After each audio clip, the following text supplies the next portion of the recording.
জাতীয় বিশ্ববিদ্যালয়ের মাননীয় উপাচার্য প্রফেসর ডক্টর ASM আমানুল্লাহকে তার বক্তব্য রাখার আহ্বান জানাচ্ছি। আজকে 21শে ফেব্রুয়ারি উপলক্ষে শহীদ দিবস আন্তর্জাতিক মাতৃভাষা দিবসের অনুষ্ঠানের সম্মানিত সভাপতি, জাতীয় স্থায়ী কমিটির সদস্য বিএনপির জনাব ডক্টর আব্দুল মঈন খান, হাফিজউদ্দিন আহমেদ, বীর বিক্রম, আহমেদ আজম খান, শামসুজ্জামান দুদুভাই, আমার জনাব নজরুল ইসলাম খান, আমার ছোট ভাই সুলতান সালাউদ্দিন টুকু, আমার বন্ধু বাংলাদেশ উন্মুক্ত বিশ্ববিদ্যালয়ের উপাচার্য ভাইস চ্যান্সেলর ওবায়দুল ইসলাম, বিএনপির বিভিন্ন স্তরের নেতৃবৃন্দ, সাংবাদিকবৃন্দ, আপনারা যারা আসছেন সবাইকে আসসালামু আলাইকুম, আদাব এবং শুভ বিকাল।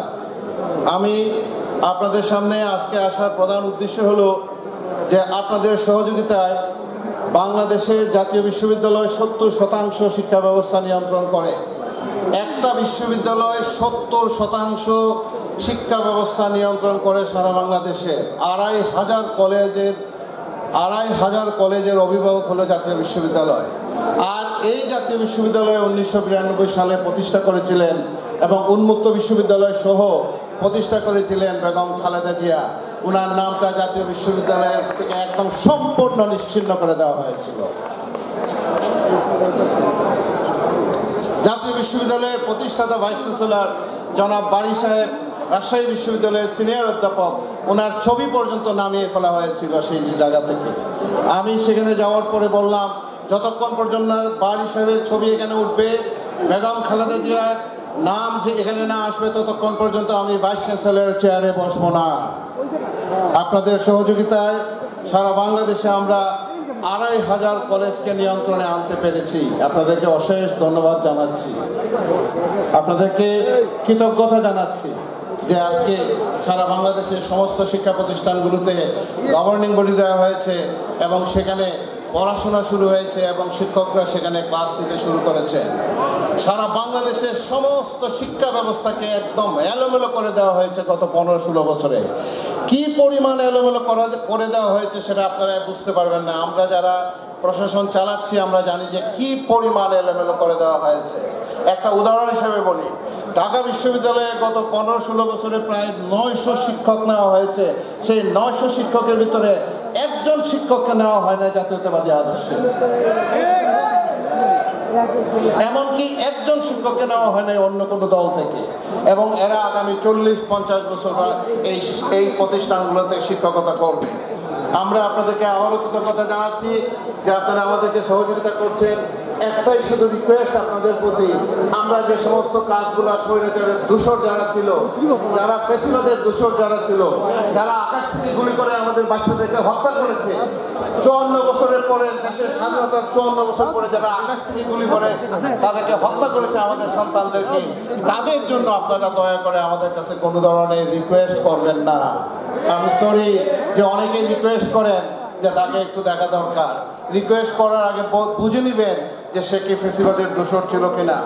আর একটা কথা বলি, বাংলাদেশের উপনিবেশিবাদ থেকে 2 বার যুদ্ধ করে উপনিবেশিবাদ থেকে বাংলাদেশ স্বাধীন হয়েছে। একবার 1947-এ 1952-এর ভাষা আন্দোলন থেকে ধরে শুরু করে 1971 সালের মুক্তিযুদ্ধের মাধ্যমে উপনিবেশবাদ থেকে মুক্ত হয়েছে বাংলাদেশ। আর স্বৈরাচারের কাছ থেকে বাংলাদেশ মুক্ত হয়েছে 3 বার, একবার 72 থেকে 75, একবার 1990-এর গণ অভ্যুত্থান, গণ আন্দোলন, এবং আরেকবার মুক্ত হয়েছে জুলাইয়ে 2024 সালে বাংলাদেশ মুক্ত হয়েছে আধিপত্যবাদ এবং দাদাগিরি থেকে। বাংলাদেশের সংস্কৃতি নিয়ে যদি বাঁচতে হয়, বাংলাদেশের আইডেন্টিটি নিয়ে যদি বাঁচতে হয়, ইজ্জত সম্মান নিয়ে যদি বাঁচতে হয় দেশের মানুষের, নিজের সংস্কৃতি নিয়ে যদি বাঁচতে হয় দেশের মানুষের, তাহলে আমরা অনেক গবেষণা করে দেখেছি, আমরা তো ক্লাসরুমে শিক্ষকতা করি, আমরা অনেক গবেষণা করে দেখেছি এই দেশে যদি নিজের ইজ্জত সম্মান নিয়ে বাঁচতে হয় তাহলে একটা আদর্শ নিয়ে আপনাকে এগিয়ে যেতে হবে, সেটা হলো শহীদ প্রেসিডেন্ট জিয়াউর রহমানের আদর্শ। শহীদ প্রেসিডেন্ট জিয়াউর রহমানের আদর্শের ভিতরে ইজ্জত সম্মান নিয়ে বাঁচার মন্ত্র আমাদের এখানে রয়েছে। আমি আরেকটা কথা বলি, আমি শেষ করব। আমাদের এখানে বাংলাদেশ নির্বাচনী রোড ম্যাপ যেটা দেওয়া হয়েছে, যত তাড়াতাড়ি নির্বাচনটা সংগঠিত হবে তত তাড়াতাড়ি বাংলাদেশের অর্থনীতি, বাংলাদেশের রাজনীতি, বাংলাদেশের অনিশ্চয়তা, শিক্ষা খাত বলি, যে কোনো জায়গাতে বলি, তত তাড়াতাড়ি ঘুরে দাঁড়াবে, অথবা আবার বাংলাদেশ খাদের কিনারে চলে যেতে পারে। এবং আপনাদেরকে একটা ভ্যানগার্ড হিসেবে কাজ করতে হবে। আমরা যারা বিভিন্ন শিক্ষা প্রতিষ্ঠানে আছি, আমরা আপনাদের সাথে আছি, আপনারা আমাদেরকে সহযোগিতা করবেন, আমাদেরকে সাজেশন দিবেন, এবং সামনের দিনগুলোতে এদেশে একটা সাংস্কৃতিক বিপ্লব গড়ে তোলার জন্য আমন্ত্রণ জানিয়ে, যেটা শহীদ প্রেসিডেন্ট জিয়াউর রহমানের আদর্শ ছিল যে একটা সাংস্কৃতিক বিপ্লব করা দরকার এদেশে, যেটা উনি করতে পারেন নাই, সেই সাংস্কৃতিক বিপ্লবটা আপনাদের হাত ধরে আসুক। এদেশের মানুষ সুখে শান্তিতে বসবাস করুক। আমাদের পাশে ভারত, আমাদের পাশে চায়না, দুইটা দেশ উঠে যাবে, আমরা উঠে যাব না তা হতে পারে না, আমরা উঠে যাব। একজন বলছে তাদের বাতাসে আমরা উঠে যাব। আমরা সেই উঠে যাওয়ার চিন্তায়, স্বপ্নে বাংলাদেশ জাতীয়তাবাদী দলের আদর্শ, বাংলাদেশ জাতীয়তাবাদী দলের কর্মী সমর্থক সবার সহযোগিতা চাচ্ছি।